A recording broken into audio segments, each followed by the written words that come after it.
Welcome to our channel. Today we how to automate keyword research with Ahrefs, beginner guide step by step clearly. To automate keyword research using Ahrefs, start by logging into your Ahrefs account. Navigate to the Keyword Explorer tool from the main dashboard. Enter a seed keyword related to your niche in the search bar. Select the appropriate search engine and country from the options available. Click on the search button to generate keyword ideas. Once the results load, explore the Keyword Ideas section on the left panel.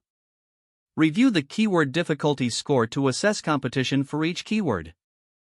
To narrow down your options, use filters to set your desired search volume, keyword difficulty, and more. Once you have a refined list of keywords, select the ones that best fit your content strategy. Click the checkbox next to the keywords you want to export. After selecting your keywords, locate the export option in the upper right corner. Choose your preferred format, such as CSV or Excel, for easy access and manipulation. Download the file to your computer for further analysis. If you want to automate this process further, consider using Ahrefs API. Access the API documentation from your Ahrefs account settings. Follow the instructions to set up API access and generate your API key. Use the API to pull keyword data programmatically into a spreadsheet or a custom dashboard. This allows for ongoing keyword research without manual input each time. With these steps, you can streamline your keyword research process using Ahrefs effectively. If the page does not load, refresh the browser or try again in a private or incognito window.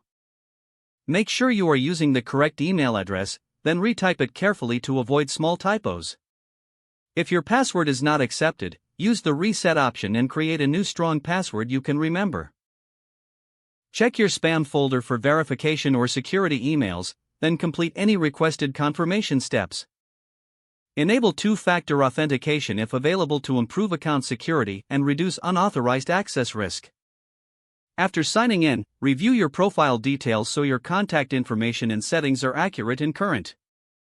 If you see an error message, note it down and try again after restarting your device and internet connection. Log out when you finish, especially on shared devices, to keep your account and payment information secure. If the page does not load, refresh the browser or try again in a private or incognito window. Don't forget to like this video and subscribe to our channel for more step-by-step tech guides.